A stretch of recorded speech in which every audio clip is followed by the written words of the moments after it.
नमस्कार. आज आपण समोसा बनवणार आहे. त्यासाठी एका बाउलमध्ये 1 वाटी मैदा घेऊयात.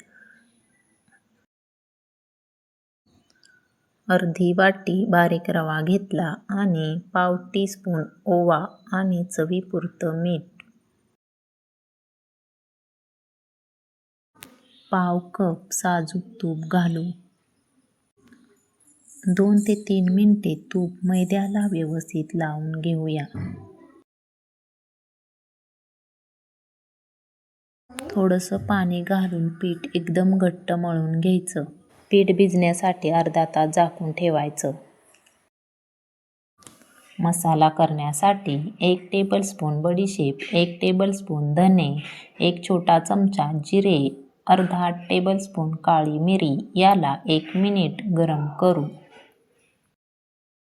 थंड झाल्यानंतर मिक्सरमधून जाडसर वाटून घ्यायचं. कढईमध्ये 1 चमचा तेल गरम झालं की त्यामध्ये आलं व मिरचीची पेस्ट मंद आचेवर परतवून घेऊ. त्यामध्ये तयार केलेला सगळा मसाला टाकू व शिजलेले बटाटे हाताने मॅश करून घेऊ.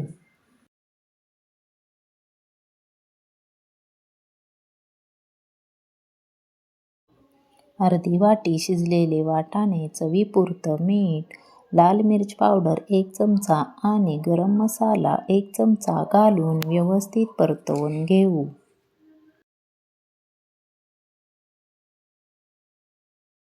यामध्ये भरपूर सारी कोथिंबीर घालून मिक्स करू. हे तयार झाले समोस्याचे सारण. समोस्याचे पीठ चांगलं भिजलं आहे. त्याला 2 मिनिटे चांगलं मळून घेऊ. आता चपातीसारखा उंडा घेऊन लाटून घेऊ. लाटताना पीठ किंवा तेल लावू नका. याचे मधोमध 2 भाग करू. समोसा भरायला घेऊ. भरताना त्याच्या कडेला पाण्याचं बोट लावायचं. कापलेली कडा अशी दुमडून घ्यायची आणि हा खालचा भाग व्यवस्थित बंद करून घेऊ. स्टफिंग भरण्यासाठी गोल करू आणि त्यामध्ये सारण भरून घेऊ. पाण्याचं बोट लावून व्यवस्थित बंद करून घेऊ म्हणजे आपला समोसा तेलात सुटणार नाही. समोशामध्ये जेवढं सारण जास्त तेवढा समोसा खायला उत्तम लागतो. हा झाला समोसा तयार. आता सगळे समोसे तयार करून घेऊ. आता समोसे तळायला घेऊ. तेलामध्ये मैद्याची 1 छोटी गोळी सोडा. बबल्स आले की तेल गरम झालं. आता बसतील एवढे समोसे तेलामध्ये सोडू.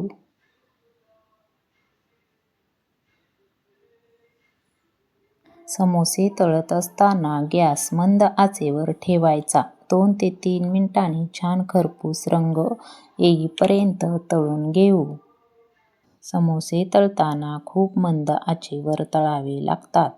ही रेसिपी करायला अगदी सोपी आणि साधी आहे. समोसे आता तळलेले आहेत. आता समोसे आपण काढून घेऊ. अगदी परफेक्ट व खुसखुशीत समोसे तयार झाले आहेत. तुम्ही समोसा पाहू शकता. ही रेसिपी आवडली तर नक्की ट्राय करा आणि कमेंट करून सांगा. लाईक, शेअर आणि सबस्क्राईब करा.